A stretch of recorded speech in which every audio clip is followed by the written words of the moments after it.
Welcome to Sci-Fi Stories. If you love stories of courage and mystery, make sure to subscribe and join our growing community. The Galactic Assembly had not gathered like this in over 10,000 years. Emergency sessions were rare. Emergency sessions filled with fear were unheard of.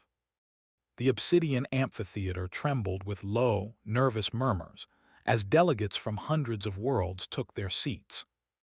Creatures of scale and shell, light and shadow, hive and mind, all waiting for words they already feared.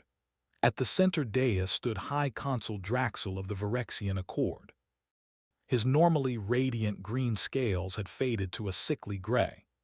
"The Cathari swarm has broken through the Veridan line," Draxel announced, his voice echoing unnaturally through the chamber. "The Serac worlds are lost, entire systems consumed." Gasps rippled through the hall. The Cathari were not conquerors, they were erasers. They did not occupy planets, they stripped them to atoms.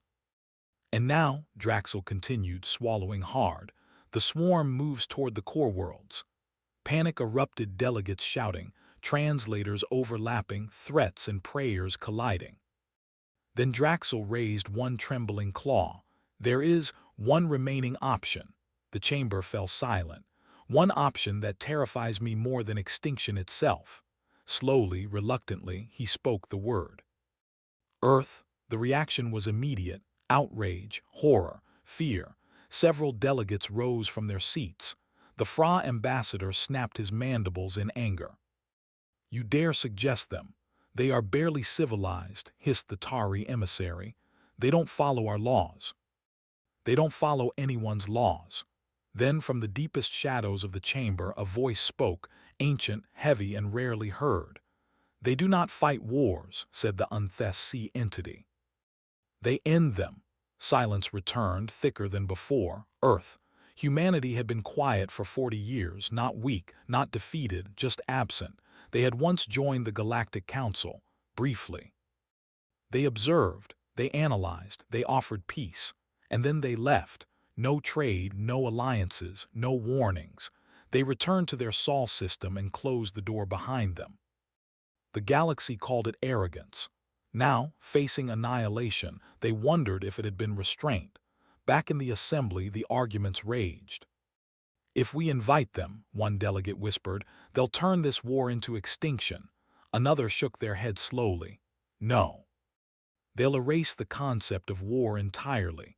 Consul Draxel raised his claw again. "Then let me remind you why Earth frightens us." He paused.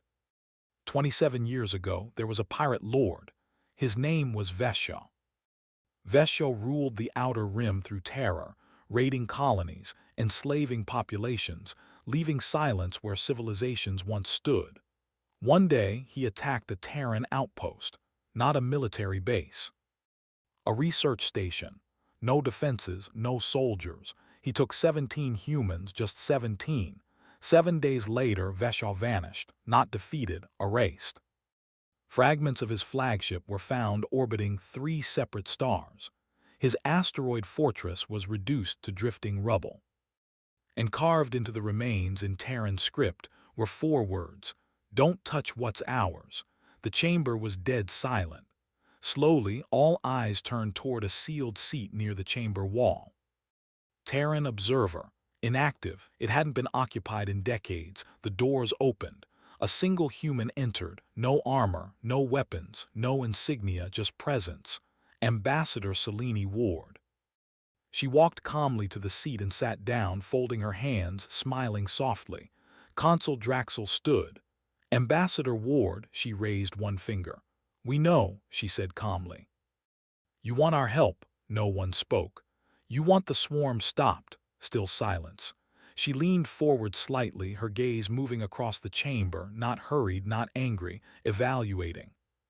"When Earth enters a war," she said quietly, "we do not fight fair." A shiver moved through the hall.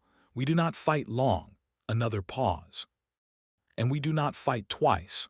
She placed a data crystal on the table. "You may have our involvement, but understand this.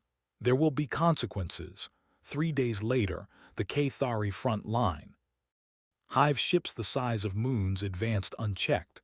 Entire worlds fell within hours, then silence. No armada appeared, no warning broadcast, no grand declaration. Instead, shadows. Human Ghost-class stealth vessels phased into Cathari space undetected. They did not fire. They infected. An AI virus tore through the swarm's neural network, rewriting instincts, fracturing unity. The perfect hive became a screaming chaos. Then came the revenants, biologically augmented humans, half machine, half myth, each one deployed alone, each one an extinction event. They did not speak. They did not negotiate. They erased.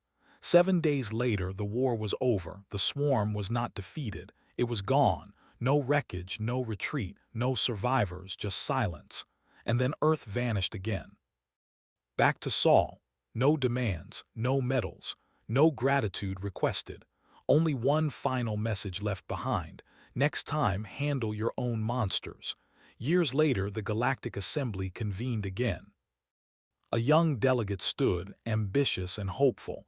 "We must prepare for future threats," he said, "and perhaps convince Earth to rejoin us permanently." The chamber shifted uneasily. Consul Draxil rose slowly. Older now, wiser, tired, he spoke only one sentence: "Please keep Earth out of this war."